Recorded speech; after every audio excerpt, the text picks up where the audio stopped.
লেখিকা সুপর্ণা ঝাড়, আলোর ঠিকানা। আজ 18 বছর পর মা আসছে আলোর বাসাতে। অবশ্য এখন আর বাসা নয়, একেবারে নিজের বাড়ি। শহরের একটু বাইরের দিকে নতুন গজিয়ে ওঠা পাড়াতে 2 কাঠা জায়গার ওপর ছোট্ট দোতলা বাড়ি। বাইরে নেমপ্লেটে ঝকঝক করছে বাড়িটার নাম আলোর ঠিকানা। ঘর গোছাতে গোছাতে আলো বারবার হারিয়ে যাচ্ছে অতীতে। 1 সপ্তাহ হলো নতুন বাড়িটাতে গৃহপ্রবেশ করে ঢুকেছে। গৃহপ্রবেশের দিনই মাকে আনলে ভালো হতো, কিন্তু ওই দিন বাড়িটা পুরোপুরি গুছিয়ে ওঠা হয়নি। তাছাড়া লোকজনের ভিড়ে কষ্টও হতো বয়স্ক মানুষটার। নিচে 2টো রুম আর ওপরে 2টি।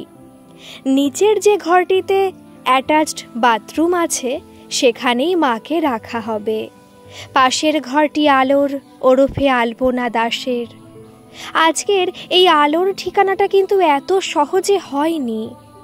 এর পেছনে লুকিয়ে আছে কতখানি ত্যাগ, অনেকটা সাহস, কত কষ্ট, অনন্ত সংগ্রাম আর একরাশ স্বপ্ন। আপাতত মাকে ক্যাম্প খাটেই শুতে হবে। খাটটিকে টেনে বাথরুমে দরজার পাশের জানলাটার সামনে নিয়ে গেল আলো। নতুন রঙে এঁটে বসা জানালাটি ঠেলা দিয়ে খুলে দিল সে। এদিকটাকে অনেকটা ফাঁকা মাঠের মতো। নতুন গজিয়ে ওঠা পাড়া তো। জায়গাগুলো সবই বিক্রি হয়ে গেলেও এখনো বেশি বাড়ি তৈরি হয়নি। তাই ফুরফুর করে হাওয়া এসে লাগলো আলোর মুখে। ক্যাম্প খাটটিতে নতুন কাঁথা চাদর পাততে পাততে আলপনা ভাবল, মায়ের অসুবিধা হবে না তো? খাটের অর্ডার দেওয়া হয়েছে, কিন্তু এখনো এসে পৌঁছায়নি, তাই এই ব্যবস্থা।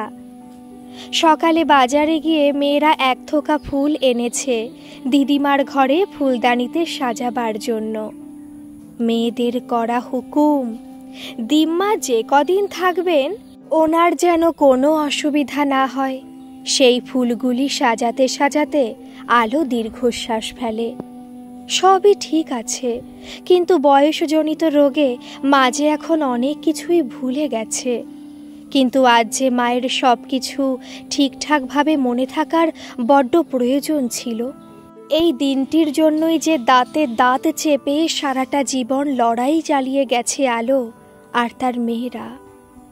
তার মেয়েদের তৈরি আলোর ঠিকানা দেখে মা কি এখন কিছু বলতে বা বুঝতে পারবে? আলোর মনে পড়ে যায় বেশ কয়েক বছর আগে একবার মায়ের শরীর খারাপ শুনে তাদের ভাড়া ঘরটিতে মাকে এনে সেবা করতে চেয়েছিল আলো।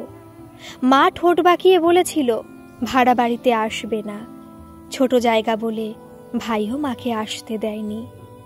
তাই আজ একেবারে নিজের বাড়িতে মাকে আনা হচ্ছে। তবু দুঃখ একটাই, মা কি সজ্ঞানে আসছেন? মাকে কি আলো বোঝাতে পারবে যে এটা তার মেয়ের নিজের বাড়ি? আজ যে খুব অহংকার করে বলতে ইচ্ছে করছে আলোর, দেখো মা, আমার মেয়েরা তার মাকে এই ঠিকানাটা উপহার দিয়েছে। সকালে 3 মেয়ে মিলে গুছিয়ে বাজার করে দিয়ে দিম্মাকে আনতে গেছে। কি কি রান্না হবে সব মেনু ঠিক করে কিছুটা রেডি করে দিয়ে গেছে। আর মাকে পই পই করে বারণ করেছে আজ যেন মা রান্নাঘরে না ঢোকে। পাগলি 3টে। মা রান্নাঘরে না ঢুকলে চলবে? কখন ওরা ফিরবে আর কখনই বা রাঁধবে? রান্নাঘরে গিয়ে ভাতের হাঁড়িটা গামলায় উপুর করে দিল। অন্তত ডাল ভাতটা হয়ে থাকলে অনেকটা কাজ এগিয়ে থাকবে। ওপরের 2টো ঘরের একটিতে 3 মেয়ে ঘুমোবে, আর একটিতে ছোট মেয়ে পড়াশোনা করবে। আপাতত এটাই ঠিক হয়েছে। এই বাড়িতে ঢোকার পর থেকে কয়েকদিন নিচের একটি ঘরেই ঢালা বিছানা করে 4 জনে ঘুমোচ্ছিল। আজ নতুন করে এই ব্যবস্থা হলো। যতদিন দিম্মা থাকবে এই ব্যবস্থাই বহাল থাকবে। মেয়েরাই এসব ঠিক করেছে। কত বড় হয়ে গেছে মেয়েগুলো, মনে মনে বলল আলপনা। আজ যেন ওরাই তার মা হয়ে গেছে। তবু চোখ বন্ধ করলেই আলোর চোখের সামনে ভেসে ওঠে সেই রাতের মেয়েদের ভীরু চোখের চাহনি। 3টে মেয়ে সন্তানকে জন্ম দিয়ে আলো সবসময় ভয়ে লজ্জায় তটস্থ থাকত। অন্তত সমাজ বা সংসার তাকে সেভাবেই থাকতে বাধ্য করেছিল। বিজ্ঞানের কত উন্নতি হচ্ছে, মানুষ সৌরজগৎটাকে তার হাতের মুঠোয় বন্দি করতে চাইছে, অথচ সমাজের কিছু মানুষের ধ্যান ধারণার কোনো পরিবর্তন হয় না। এখনো মানুষ কত কুসংস্কার মানে, বইয়ের পাতায় পড়ে জানা থাকলেও এখনো অনেক ক্ষেত্রেই বাস্তব জীবনে প্রয়োগের বেলায় মানুষ সেই পুরনো ধ্যান ধারণা বাড়ি দিকেই আঁকড়ে ধরে রাখে। কিছু কিছু কুসংস্কার তো যেন আমাদের অস্থি মজ্জায় মিশে গেছে। এখনো কিছু মন্দিরে মহিলাদের ঢুকতে বাধা আছে, আবার কন্যা সন্তানের জন্ম দিলেও যেন শুধু মেয়েদেরই দোষ। আর দুঃখের বিষয়, মেয়েরাই এটা বেশি করে মানে। আলোর ক্ষেত্রেও তাই হয়েছিল। শিক্ষিত সরকারি চাকুরের স্বামী পদে পদে আলোকে অপমান করতে ছাড়েনি, এমনকি ছোট্ট দুধের শিশুগুলির সাথেও খারাপ ব্যবহার করেছে নিজের বাবা হয়ে। পিঠোপিঠি 3টে মেয়েকে নিয়ে আলো সবসময় ভয়ে তটস্থ থাকত। এই বুঝি মেয়েরা কিছু দুষ্টুমি করলো আর তাদের বাপ বাড়ি মাথায় করবে? শাশুড়ি মা তো আরেক কাঠি ওপরে। পরপর মেয়ে হচ্ছে দেখে উনি সোজা ছোট ছেলের কাছে চলে গেছিলেন। নিজে মেয়ে হয়ে মেয়েদের এত ঘেন্না, চলে গিয়েও অবশ্য ওখান থেকে কলকাঠি নাড়তেন। আর তারই ফলস্বরূপ একদিন তার বর আলোরই এক তুতো বোনকে বিয়ে করে ঘরে এনে হাজির হয়েছিল। কয়েকদিন আগে পঞ্চম মেয়েটাকে পৃথিবীর আলো দেখার আগেই সরিয়ে দেবার জন্য অ্যাবর্শনটা করাতে বাধ্য হয়েছিল সে। ক্লান্ত অবসন্ন শরীর নিয়ে আলোর প্রতিবাদ করার ক্ষমতাটুকু ছিল না। তবু সেই রাতে সিদ্ধান্ত নিতে দেরি করেনি সে। মুখে কোনো কথা না বলে নিজের বিয়ের গয়নাগুলির সাথে প্রয়োজনীয় জিনিসপত্র নিয়ে 3 মেয়ের হাত ধরে বেরিয়ে আসে ও বাড়ি থেকে। কয়েকজন হিতাকাঙ্ক্ষী প্রতিবেশী থানায় যেতে বলেছিল, কিন্তু আলো বলে, যেখানে ভালোবাসাই নেই, কোনো বিশ্বাসই আর বাকি থাকলো না, সেখানে আইনের সাহায্যে জোর ফলাতে যাব কেন? অনেকে বলল, খোরপোশের মামলা ঠুকে দিতে। আলোর ঘেন্না করল অমন স্বামীর টাকা হাত পেতে নিতে। শুরু হলো তার কঠিন জীবন সংগ্রাম। বছর 10 বড় মেয়ে, তার পরের দুটো 2-2.5 বছর করে ছোট। 3 মেয়েকে নিয়ে প্রথমে উঠল এক বান্ধবীর বাড়ি। আলো জানত বাপের বাড়িতে উঠে কোনো লাভই হবে না। মা ভাই সকলেই প্রতিবারের মতো তাকেই দোষ দেবে। তাছাড়া বাড়িতে অসুস্থ বাবা ছিল, কোন মুখ নিয়ে বা মানুষটার সামনে দাঁড়াতো? রাত্রিটুকু আশ্রয় দিলেও সকালে উঠেই তাদেরকে নিয়ে ছুটতো তার বরের কাছে। হাতে পায়ে ধরে রেখে আসতো সেখানে। হয়তো কিছু অশান্তিও হতো, থানা পুলিশও হতো, কিন্তু সমস্যার কোনো সমাধান হতো না। যেখানে তার মনটাই ভেঙে চুরমার হয়ে গেছিল, সেখানে ফিরে যাবার এতটুকু ইচ্ছে ছিল না আলোর। তাছাড়া মেয়েদের চোখেও দেখেছিল তাদের বাবার জন্য একরাশ ঘৃণা। মা হয়ে তাদেরকে কখনই জোর করতে পারেনি সে। কথায় বলে, বিপদে পড়লে ব্যাঙেও লাথি মারে। মুখে বড় বড় বুলি মারা স্বেচ্ছাসেবী সংগঠনে যুক্ত বান্ধবী নিজেই একদিন আলোকে প্রতিবাদ করার বুদ্ধি দিয়েছিল। কিন্তু আলোকে তার মতো করে প্রতিবাদ করতে দেখে মনে মনে বিরক্তই হয়েছিল তার বান্ধবী। বলেছিল, এরপর কোথায় যাবি, কি করবি, কিছু ভেবেছিস? এখানে না এসে সোজা থানাতে গেলেই ভালো হতো। এ কথাও বলেছিল। আলো খুব শান্তভাবে জবাব দিয়েছিল, চিন্তা করিস না, আমি বুঝি রে সংসারে মেয়েদের কতটুকু গণ্ডি আছে। আমি 3 মেয়ে নিয়ে তোর সংসারে বোঝা হতে আসিনি রে, শুধু একটু তোর সাহায্য চাই। আর একটি রাতের জন্য আশ্রয় দে আমাদের। তোরে উপকার আমি সারা জীবন ভুলবো না রে।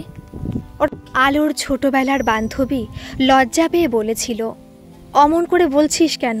তোর যতদিন মনে হয় থাক, কিন্তু আমার বরটা একটু খিটখিটে, ওর কথায় কিছু মনে করিস না। যদিও অফিসের কাজে বাইরে গেছে, আগামীকাল ফেরার কথা আছে। আলো দৃঢ় স্বরে বলেছিল, তুই শুধু আমাকে তোদের সংস্থার হেড দিদির সঙ্গে দেখা করিয়ে দিস, তাহলেই হবে। বান্ধবীর বাড়িতে একটি রাত থেকে সকালবেলা তার সহায়তা নিয়ে ছুটেছিল তাদের স্বেচ্ছাসেবী সংগঠনে। সেখানকার দিদি তাকে সঠিক বিচার পাইয়ে দেবে বললে সাহস করে আলো বলেছিল সে কোনো বিচার চায় না, চায় শুধু একটা কর্মসংস্থান আর মাথা গোজার একটু ঠাঁই। লড়াই তার একার, তবু পাশে সে দিদিকেই চায়। স্বেচ্ছাসেবী সংগঠনের বর্দি আলোর চোখে যে আগুন দেখেছিল তাকে নিভতে দেননি। খুব ভালো লেগেছিল ওনার এই অল্প শিক্ষিতা দৃঢ় প্রতিজ্ঞ 3 সন্তানের মায়ের চরিত্রটি। তারপর থেকে আলো প্রত্যেক মুহূর্তে পাশে পেয়েছে এই দিদিদের।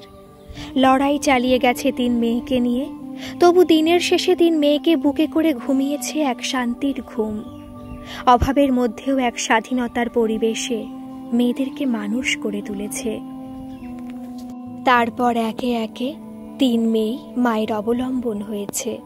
বড় মেয়ে কলেজে পড়তে পড়তেই টিসি এসে চাকরি জোগাড় করে মায়ের পাশে দাঁড়িয়েছে। মেজ মেয়ে HDFC-তে ভালো পদে যোগ দিয়েছে, আর 2 দিদি মিলে ছোট বোনকে ডাক্তারি পড়াচ্ছে। এই বছর ফাইনাল ইয়ার। মেজ মেয়ে লোনের সব ব্যবস্থা করে মায়ের জন্য এই বাড়ি তৈরি করেছে। অনেকদিন আগে মেয়েদের কাছে বাড়ি ছাড়া হবার কষ্টের কথা বলেছিল আলো। মেয়েরা সেটাই মনে রেখেছে। শোকেসের ওপরে রাখা 3 মেয়ের হাসি মুখের ছবিটার দিকে চেয়ে আপন মনেই আলো হাসে। সে এক সফল মায়ের পরম তৃপ্তির হাসি। তারপর ঘড়ির দিকে তাকায়, ওদের আসতে এত দেরি হচ্ছে কেন? ঘড়িটার দিকে তাকাতেই মনে পড়ল এটা তার বান্ধবী গৃহপ্রবেশের দিন নিয়ে এসেছিল। ভীষণ সুন্দর দেখতে। মেয়েদের খুব পছন্দ হয়েছে সুচরিতা মাসির দেওয়া এই সুন্দর উপহারটি। ওর বরকেও নিয়ে এসেছিল সেদিন। আলো বারবার দুজনকে আসতে বলেছিল। এই প্রথম সুচরিতার বরের সঙ্গে মুখোমুখি দেখা। ভীষণ ভালো মানুষ মনে হলো ওনাকে। যদিও সেদিন সুচরিতা বলেছিল ওর বর নাকি ভীষণ খিটখিটে লোক, হয়তো আলোদেরকে ওর বাড়িতে দেখে অপমান করতেও পারে। আলো অবশ্য সে সুযোগই দেয়নি। পরের দিন সকালেই সুচরিতার সঙ্গে বেরিয়ে সংস্থার দিদির সঙ্গে যোগাযোগ করেছিল। তারপর সারা দিনের অক্লান্ত পরিশ্রমে যেমন তেমন একটা আশ্রয় জোগাড় করেছিল। সন্ধেবেলা মেয়েদেরকে নিতে এসে সুচরিতাকে বারবার কৃতজ্ঞতা জানিয়েছিল সারাটা দিন মেয়েদেরকে আশ্রয় দেওয়ার জন্য। সুচরিতা অবশ্য বলেছিল রাত্রিটুকু থেকে সকালে যেতে, কিন্তু আলো কিছুতেই আর থাকেনি। তখন বাধ্য হয়ে সে সবাইকে রাতের খাবার খাইয়ে বিদায় দেয়। সারাদিন ধরে সে দিদির সঙ্গে ঘরের খোঁজে ঘুরতে ঘুরতে আলোরও কিছু খাওয়া হয়নি। তাই 3 মেয়েকে নিয়ে সন্ধেবেলা 2টো ভাত মুখে দিয়ে বেরিয়ে আসে সুচরিতার বাড়ি থেকে। আর কোনোদিন তার বাড়ি যায়নি আলো, তবে আশ্রমের দিদিদের মারফত সবসময় যোগাযোগ রেখে গেছে। আর স্বেচ্ছাসেবী সংস্থার কাজে মাঝে মাঝে দেখা হয়েছে। তারপর একেবারে গৃহপ্রবেশের নিমন্ত্রণ করে চমকে দিয়েছিল তাকে। ঘর গোছানো হয়ে গেলে পায়ে পায়ে আলো দোতলার ছোট্ট ব্যালকনিতে এসে দাঁড়ায়। রাস্তার দিকে তাকিয়ে মায়ের কথাই ভাবতে থাকে সে। তাই ভিটে বাড়ি বিক্রি করে চলে যাবার পর থেকেই মা কেমন যেন উদাসীন হয়ে গেছে। কিছুই মনে রাখে না, নাকি মনে রাখতে চায় না, কে জানে। দীর্ঘশ্বাস ছাড়ে আলো। বড় মেয়ের চাকরি পাবার কিছুদিন পরই বছর 3 আগে নিজের মামার বাড়ির পাড়াতে মেয়ে ঘর ভাড়া নিয়ে মা বোনকে নিয়ে এলো। মেয়েরা মনে মনে ভেবেছিল মায়ের হয়তো বাপের বাড়ির পাড়াতে থাকতে ভালো লাগবে। তাছাড়া ওদের প্ল্যান ছিল মামার বাড়ির কাছাকাছি বাড়ি করা। তাতে দিম্মাকেও দেখাশোনা করা যাবে, আর অভিভাবকের মতো মামাও থাকবেন কাছাকাছি। কিন্তু 3 মেয়েকে নিয়ে দিদি এ পাড়াতেই উঠেছে দেখে ভাই মনে মনে ভয় পেয়ে গেছিল বোধহয়। হয়তো ভেবেছিল দিদি বাবার বাড়ির ভাগ্নিতে কাছাকাছি এসেছে। তাছাড়া 3 ভাগ্নির বিয়ে দেবার দায়িত্বও নিতে হবে হয়তো। তাই কাউকে কিছু না জানিয়ে হঠাৎ করে বাড়ি বিক্রি করে তার শ্বশুর বাড়ির পাড়ায় একটা ফ্ল্যাট কিনে চলে যায়। আলো মনে মনে হাসে। পুত্র সন্তান নাকি পৈতৃক সম্পত্তি রক্ষা করবে, তাই ভেবে আগেকার মানুষগুলো ছেলে হলে এত খুশি হতো। তার বাবাও বুঝি এই জন্যই এত খুশি হয়েছিল।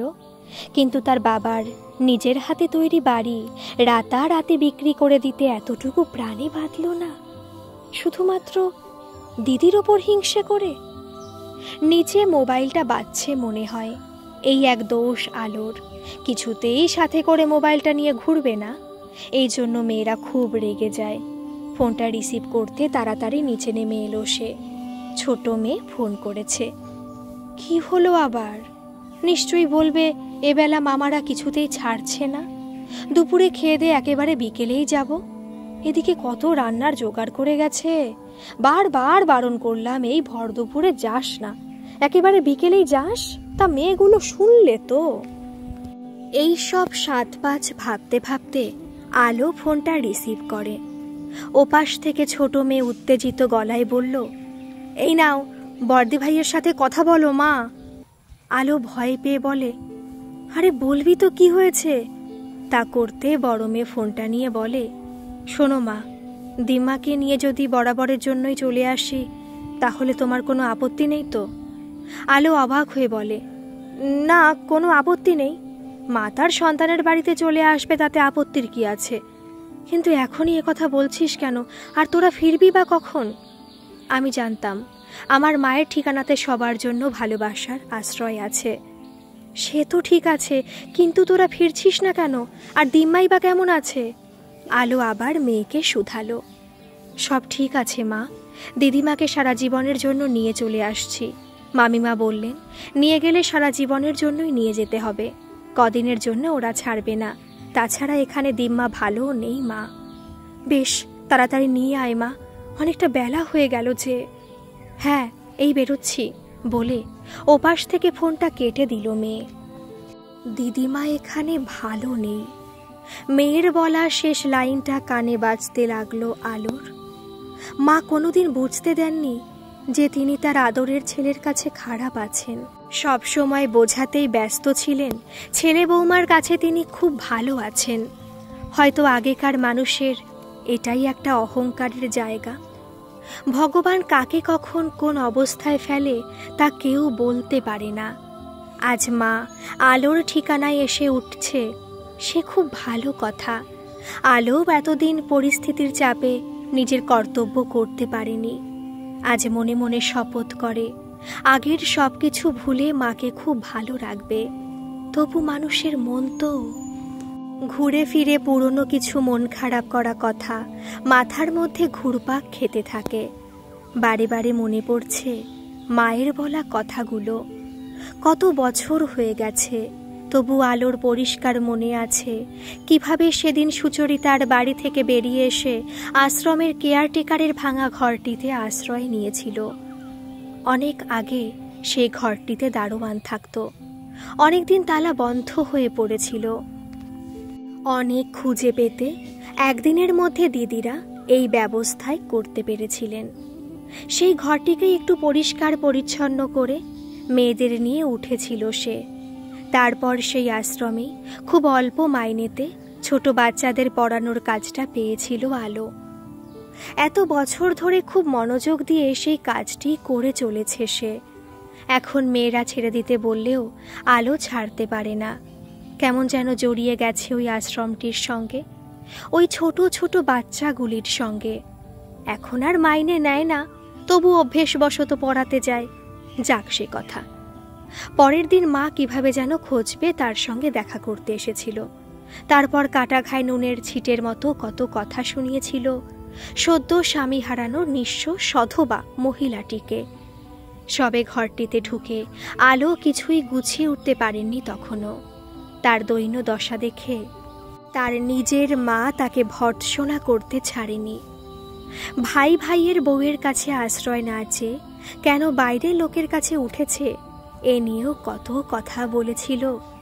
3-3টে মেয়েকে কি করে পার করবে তাই নিয়েও কত হাউতাশ করেছিল সেদিন। তারপর কত খরচ খরচা করে আলোর বিয়ে দিয়ে এভাবে কপাল পুড়ল বলে মরা কান্না জুড়ে দিয়েছিল। তার কিছুদিন পরে অসুস্থ বাবার মৃত্যু হয়। তার জন্য আলোকেই সবাই দায়ী করে। অবশ্য বাবা মরে গিয়ে ভালোই হয়েছিল ভাইয়ের জন্য। চাকরিরত অবস্থায় মারা যাওয়ায় ভাই চাকরিটা পেয়েছিল। তার আগে খুব সামান্য বেতনের একটা কাজ করে বাবার ভরসায় বিয়েও করে বসেছিল ভাই। না, আর পুরনো কথা কিছুতেই ভাববে না। নিজেই নিজের মনকে বোঝায় সে। মেয়েদের ফিরতে ফিরতে 1-1:30 বেজে যাবে। যাই, মাংসটা করে রাখি বলে মেয়েদের হাতের ম্যারিনেট করা মাংসটা ফ্রিজ থেকে বের করে আলো। দরজায় কে যেন ঠক ঠক করছে। এখনো কলিং বেলটা সেট করা হয়নি, এনে রাখা আছে। আলো গিয়ে দরজাটা খোলে। যদিও মেয়েরা বারবার বারণ করে গেছে অচেনা অজানা জায়গায় না বুঝে হুট করে গেটটা না খুলতে, আলোর একদম মনে ছিল না। গেট খোলার পর দেখল একজন রোগা মাঝবয়সী মহিলা দুয়ারে দাঁড়িয়ে। আলো চিনতে না পেরে জিজ্ঞাসা করল, কাকে চাই? মহিলাটি বলল, দিদি, তুমি আমাকে চিনতে পারছো না? আলো অবাক হয়ে তার মুখের দিকে তাকায়। হ্যাঁ, এবারে চেনা চেনা লাগছে মুখটা। আসলে অনেক বছর পর দেখছে তো। আলো কঠোর স্বরে তাকে বলল, আবার এখানে কি নিতে এসেছিস তুই? মহিলাটি সোজা আলোর পায়ে পড়ে যায়। দিদি, তুমি আমাকে ক্ষমা করো দিদি। বিশ্বাস করো, আমি তোমার সংসার ভাঙতে আসিনি সেদিন। আলো মাঝপথে তাকে থামিয়ে দিয়ে বলে, থাক, আমি আর কোনো কৈফিয়ত চাই না। এখান থেকে তুই চলে যা। আমার মেয়েরা তোকে এখানে দেখলে খুব বিরক্ত হবে, অপমান করে তাড়িয়ে দিতে পারে কিন্তু। মহিলাটি চোখে জল নিয়ে বলে, অনেক কষ্টেই আলোর ঠিকানাটা জোগাড় করে তোমার কাছে এলাম। দুয়ার থেকে তুমিও তাড়িয়ে দেবে দিদি? আলোর মায়া হয় ওর শুকনো মুখটি দেখে। ভর দুপুরবেলা গৃহস্থ বাড়ি থেকে এভাবে তাড়িয়ে দিলে তার সংসারের অকল্যাণ হবে ভেবে আলো একটু বিরক্ত হয়েই বলে, ভেতরে আয়, একটু শরবত খেয়ে চলে যা। তারপর রান্নাঘরে গিয়ে ওর জন্য 1 প্লেট মিষ্টি সাজিয়ে শরবত বানাতে বানাতে আলো আবার হারিয়ে গেল অতীতে। এই সেই তুতো বোন নিভা, যাকে তার স্বামী বিয়ে করে এনে তুলেছিল আলোর সতীন। অথচ আজ আলো তাকে ঘাড় ধাক্কা দিয়ে না তাড়িয়ে তাকে সাজিয়ে গুছিয়ে খাবার দিচ্ছে। আলো যে আলোই। সে সবসময় তার মেয়েদেরকে শিক্ষা দিয়েছে শত্রুকেও বড় আসন দিতে হয়। তবে একে শত্রু ভাবতেও আলোর রুচিতে বাজছে। নিজের বোন হয়ে দিদির সংসার ভেঙে দিয়ে এখন আবার ক্ষমা চাইতে এসেছে। হ্যাঁ, আলো কবেই সবাইকে ক্ষমা করে দিয়েছে। আসলে তার মনে কোনোদিন ভালোবাসার জায়গাটাই নিতে পারেনি তার স্বামী। এটা আলোর অপদার্থতা নাকি তার স্বামীর, সে উত্তর আলোর কাছে আজও অধরা। তাছাড়া এই মেয়েকে কি বলবে? যার স্বামী ঠিক না, অন্য মেয়েকে বলে আর কি হবে? এ না হলে হয়তো অন্য কাউকে নিয়ে আসতো। যাগ্গে, পুরনো কথা। আলো যতই সবকিছু ভুলে থাকতে চায় ততই তার অতীতটা বারবার ফিরে ফিরে আসে। সামনের বসার ঘরটিতে মাথা নিচু করে বসেছিল নিভা। আগের যে রোগা, কালো আর বয়সেরও ছাপ পড়েছে শরীরে, দেখেই মনে হচ্ছে সে একদম ভালো নেই। সামনে টেবিলে খাবারের ট্রেটা রেখে আলো বলল, এটা খেয়ে নিয়ে তাড়াতাড়ি চলে যা। মেয়েরা মামার বাড়ি থেকে বেরিয়ে গেছে, একটু পরেই চলে আসবে। কিন্তু তার আগে তোমাকে আমার কথা শুনতেই হবে দিদি। নিভা করুণ মুখ করে বলল, আমি তোর কোনো কথাই শুনতে রাজি না। কিন্তু তুমি ক্ষমা না করলে যে তিনি মরেও মরতে পারছেন না। এবারে আলো একটু নরম হয়ে নিভার মুখের দিকে তাকায়। তুমি চলে আসার পর আমাকে বিয়ে করে জামাইবাবু। আমার মাকে বলেছিল তার অফিসে নাকি কোনো ভালো পাত্র আছে, আমাকে তার সঙ্গে বিয়ে দেবে। যতদিন বিয়ে হচ্ছে না তোমার কাছেই থাকতে হবে। তোমার শরীরটা ভালো ছিল না, তাই তুমিই নাকি আমাকে ডেকে পাঠিয়েছিলে। মাকে তো তাই বলেছিল উনি। কিন্তু বাড়িতে এসে তোমাকে কি বললো আমি জানি না। তুমি হঠাৎ করে ব্যাগ গুছিয়ে মেয়েদের নিয়ে বেরিয়ে গেলে। আমি বলতে চেয়েছিলাম, জামাইবাবু আমাকে কিচ্ছু বলতে দেয়নি। পরদিন জোর করে আমাকে বিয়ে করে নিল। পাড়ার লোকেরাও সবাই জানলো যে আমাকে বিয়ে করে নিয়ে এসেছে। আমি কাউকে কিছুই বোঝাতে পারিনি বলে দীর্ঘশ্বাস ছাড়ে নিভা। তারপর আবার বলতে থাকে, হয়তো তোমার ফেলে যাওয়া সাজানো গোছানো সংসারটার ওপর চাপা লোভও ছিল আমার, তাই বোঝানোতেও অত জোর ছিল না। আসলে ছোট থেকে অভাব আর অবহেলা দেখে এসেছিলাম তো, তাই সংসার করার লোভটা সামলাতে পারিনি। তাছাড়া আমার আর কোথাও ফিরে যাওয়ার জায়গা ছিল না দিদি, আর সেই লোভের খেসারত এখনও দিয়ে চলেছি। বলে দম নেবার জন্য একটু থামে সে। আলো শরবতের গ্লাসটা তার দিকে বাড়িয়ে দেয়, এক নিঃশ্বাসে গ্লাসের শরবতটা পান করে, তারপর আবার বলতে শুরু করে সে, জানো তো দিদি, তোমার স্বামী আর 4 বছর ধরে পঙ্গু হয়ে বিছানায়। আলো মাঝপথে থামিয়ে বলে, আমার স্বামী নয়, তোর স্বামী। আমি তো তাকে কবেই ত্যাগ করেছি। হ্যাঁ হ্যাঁ, আমার স্বামী। পরপর 3 বার স্ট্রোকে তার ডান দিকটা পুরো পড়ে গেছে। সব কিছু করে দিতে হয় তাকে। ভাগ্যিস সরকারি চাকরি ছিল, তাই পেনশনটা পাচ্ছি। আলো বলে, কিন্তু তুই এসব কথা আমাকে শোনাতে এসেছিস কেন? আমি তোদের ব্যক্তিগত জীবনের সমস্যার কথা শুনে কি করব?